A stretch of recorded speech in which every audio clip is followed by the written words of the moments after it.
ओम ए आत्म तत्सोधयामी नमः स्वाहा। ओम ही विद्या तत्सोधयामी नमः स्वाहा। ओम क्लीं शिव तत्सोधयामी नमः स्वाहा। ओम ए ह्रीं क्लीं सर्व तत्सोधयामी नमः स्वाहा। ओम विष्णु विष्णु विष्णु। ओम नमः परमात्माय। ओम नमः चंडिकाय। ओम नमः चंडिकाय। ओम ए ह्रीं क्लीं बीजे। ओम ए ह्रीं क्लीं शिखाय। ओम ही नमः दक्षिणेत्र। ओम क्लीं नमः वाम नेत्रे। ओम नमः दक्षिण करने। ओम नमः वाम करने। ओम दानव दक्षिणा नासापुटे। ओम ए नमः वामनापुटे। ओम बी नमः मुखे। ओम ह्रीं क्लीं चामुंडाय विच्चे। ओम ह्रीं क्लीं चामुंडाय विच्चे। ओम ह्रीं क्लीं चामुंडाय विच्चे। ओम ह्रीं क्लीं चामुंडाय विच्चे।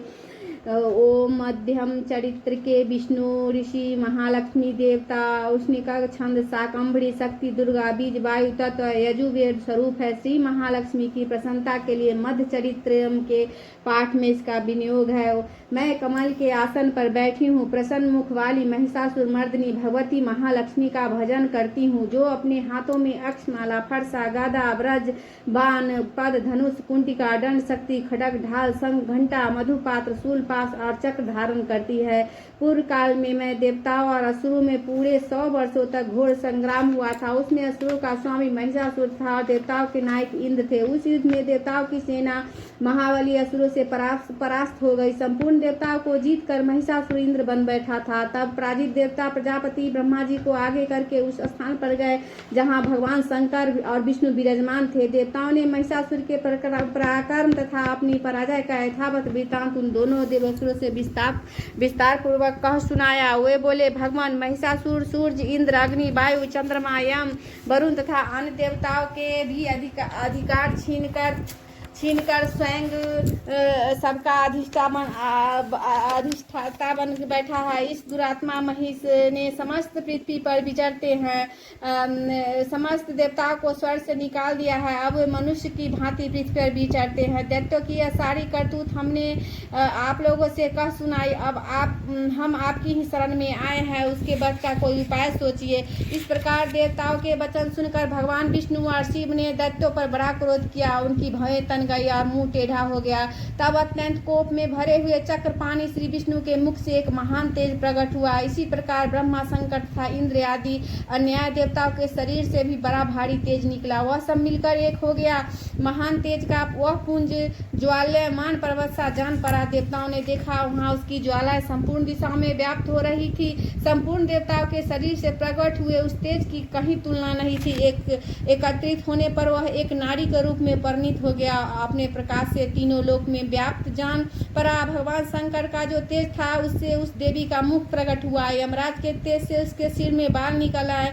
श्री विष्णु भगवान के तेज से उसके भुजाएं उत्पन्न हुई। चंद्रमा के तेज से दोनों स्तनों का और इंद्र के तेज से मध्य भाग का प्रकट हुआ। वरुण के तेज से जंघा और पिंडली तथा पृथ्वी के तेज से नितम भाग प्रकट हुआ। ब्रह्मा के तेज से दोनों चरण और सूर्य के तेज से उनकी अंगुलियां हुई। वसुओं के तेज से हाथों की अंगुलियां और कुबेर के तेज से नासिका प्रकट हुई। उसी देवी के दांत प्रजापति तेज से और तीनों नेत्र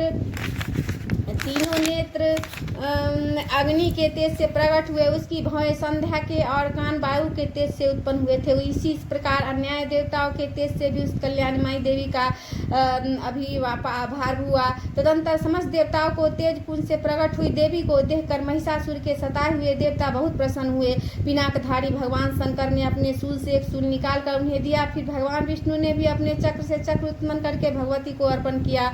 वरुण ने भी शंख भेंट किए। अग्नि ने भी शक्ति दे दिया। वायु ने धनुष तथा बाण से भरे हुए 2 तरकस प्रदान किए। सहस्त्र नेत्रों वाले देवराज इंद्र ने अपने ब्रज से ब्रज उत्पन्न करके दिया और एरावत हाथी से उतार कर एक घंटा भी प्रदान किया। यमराज ने कालदंड से दंड, वरुण ने पास, प्रजापति ने स्फटिकाक्ष की माला तथा ब्रह्मा जी ने कमंडलू भेंट किया। सूर्य ने देवी के समस्त रोमकूपों में अपनी किरणों का तेज भर दिया। काल ने उन्हें चमकती हुई ढाल और तलवार दी। क्षीर समुद्र ने उज्ज्वल हार तथा कभी चीर न होने वाला 2 दीप वस्त्र भेंट किए। साथ उन्होंने दीप चूड़ामणि 2 कुंडल, करे ज्वल, अर्धचंद्र, सब बाहुओं के लिए केयूर, दोनों चरणों के लिए निर्मल नुपुर, गले की सुंदर हंसली और सब अंगुलियों में पहनने के लिए रत्नों की बनी अंगूठियां भी दी। विश्वकर्मा ने उन्हें अत्यंत निर्मल फरसा भेंट किया, साथ ही अनेक प्रकार के अस्त्र और अभेद व कवच दिए। इसके सिवा मस्तक और वक्षस्थल पर धारण करने के लिए कभी न कुम्हलाने वाले कमलों की मालाएं दी। जल्दी ने उन्हें सुंदर कमल का फूल भेंट किया। हिमालय ने सवारी के लिए सिंह तथा भांति भांति के रत्न समर्पित किए। धन्याक्ष कुबेर ने मधुप से भरा पान पत्र दिया था। संपूर्ण नागों के राजा शेष ने, जो इस पृथ्वी के धारण करते हैं, उन्होंने बहुमूल्य मणियों से विशुभित नागहार भेंट किया। इस प्रकार अन्य देवताओं ने भी आभूषण और अस्त्र देकर देवी का सम्मान किया। तत्पश्चात उन्होंने बारंबार अट्टहास पूर्वक उच्च स्वर से गर्जना की। उन्हें भयंकर नाद से संपूर्ण आकाश गूंज उठा। देवी का अत्यंत उच्च स्वर से किया सिंहनाद कहीं समा न सका। आकाश के सामने लघु प्रतीत होने लगा, उससे बड़े जोर से प्रतिध्वनि हुई, जिससे संपूर्ण विश्व में हलचल मच गया और समुद्र कांप उठे, पृथ्वी डोलने लगी और समस्त पर्वत हिलने लगे। उस समय देवताओं ने अत्यंत प्रसन्नता के साथ शिव वाणी भवानी से कहा, देवी तुम्हारी जय हो। साथ ही महर्षियों ने भक्ति भाव से विनम्र होकर उनका स्तवन किया। संपूर्ण त्रिलोकी की क्षोभग्रस्त देख दैत्यगण सभी समस्त सेना को कवच आदि से सुरक्षित कर हाथ में हथियार ले सहसा उठ खड़े हो गए। उस समय महिषासुर ने बड़े क्रोध में आकर कहा, यह क्या हो रहा है? फिर वह संपूर्ण असुरों से घिर कर उस सिंहनाद की ओर लक्ष्य करके दौड़ा। आगे पहुंचकर देवी को देखा, अपनी प्रभा से तीनों लोगों को प्रकाशित कर रही थी। उनके चरणों के भार से पृथ्वी दबी जा रही थी, माथे के मुकुट से आकाश में रेखा सी खींच रही थी तथा वे अपने धनुष को टंकार से सातों को पतालों को क्षुब्ध कर देती थी। देवी अपनी हजारी भुजाओं से संपूर्ण आच्छादित करके खड़ी थी। तदनंतर उनके साथ दैत्यों का युद्ध छिड़ गया। नाना प्रकार के अस्त्र शस्त्र अपहार से संपूर्ण दिशा उदासित होने लगी। चिशुर नामक महान असुर महिषासुर का सेनानायक था। देवी के साथ करने अन्य दैत्यों की चतुरंगिनी सेना साथ लेकर जामर भी लड़ने 60,000 रथियों के साथ आकर उदग्र नामक महादैत्य ने लोहा लिया कर रथियों के साथ लेकर महाहनु नामक दैत्य युद्ध करना, जिसके रोए तलवार के समान थी। हसी लोमा नामक महादैत्य 5 करोड़ रथी सैनिकों सहित में 60 लाख रथियों से घिरा हुआ बासकल नामक दैत्य उस युद्ध में लड़ने लगा। परिवारित नामक राक्षस हाथी सवार और घुड़सवारी के अनेक दलों का 1 करोड़ रथियों को सेना लेकर युद्ध करने लगा। बिडाल नामक दैत्य 5 अरब रथियों से घिरकर लोहा लेना। इसके अतिरिक्त इसी बीच 1000 दैत्य हाथी घोड़सवार सेना साथ लेकर वहां देवी से युद्ध करने के लगे। स्वयं महिषासुर रण में कोटि सहस्रार हाथी और घोड़ों की सेना से घिरा हुआ था। दैत्य देवी के साथ तोमर भिंडी शक्ति मुसल खड़ग परशुराम आदि शस्त्र का प्रहार करते युद्ध करते रहे। कुछ दैत्यों ने उनका शक्ति का प्रहार किया, कुछ लोगों ने पास फेंकता, कुछ दूसरे दैत्य ने खड़ग प्रहार करके देवी को मार डालने का उद्देश्य किया। देवी ने क्रोध में भरकर खेल खेल में अपने शस्त्रों को वर्षा कर ले। दैत्यों के समस्त अस्त्र काट डालने, उनके मुख पर बड़ी सेना थकावट का रस बाकी चीना था। देवता और ऋषि उनकी स्तुति करते थे। भगवती प्रसिद्ध दैत्यों के शरीर पर अस्त्र का वर्षा करती। देवी का वाहन शिव क्रोध में भरकर गर्दन के बालों को हिलाता हुआ असुरों की सेना इस प्रकार विचरने लगा, मानो वनों में दबाना फैल रहा। रणभूमि में दैत्यों के साथ युद्ध करती हुई अंबिका देवी ने जितने स्वानी साथ छोड़े हुए तत्का सैकड़ों हजारों गणों में रूप में प्रकट हुआ। परशुर बिंदवाल खड़कता असुरों का सामना कर ले। देवी सबसे बड़े गण व असुरों का नाश करते नगरा संख्या आदि बजाने लगे। उस संग्राम महोत्सव में कितने ही गण मृदंग बजा रहे। देवी ने त्रिशूल शक्ति का वर्षा से खड़ेगा सैकड़ों महादैत्यों को संहार कितने घंटे के भयंकर नाश से मूर्छित करके मार गिरा। बहुत सारे दैत्यों को पास से बांधकर धरती पर घसीटा। कितने ही दंड की तलवार मार से 2-2 टुकड़े हुए। कितने ही गदा की चोट से घायल हो धरती पर गिर। कितने मुसल की मार हाथों का रथ बंद कर ले।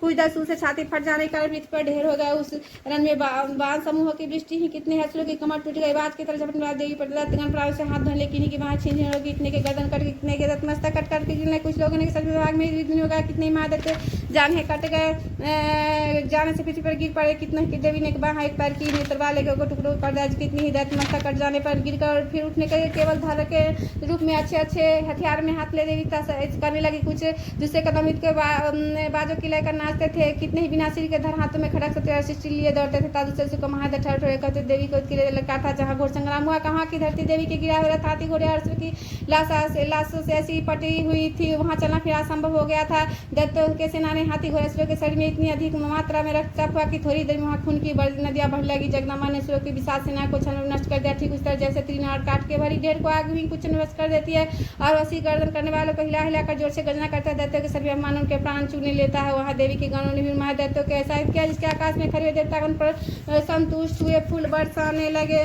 ओ जग जननी जय जय माँ, जग जननी जय जय माँ, भयहारनि भवतारनि भव भामनि जय जय माँ, तू ही सतचित सुखमय शुद्ध ब्रह्म रूपा सत्य सनातन सुंदर पर शिव सुर भूपा आदि अनादि अनामय अविचल अविनाशी अमल अनंत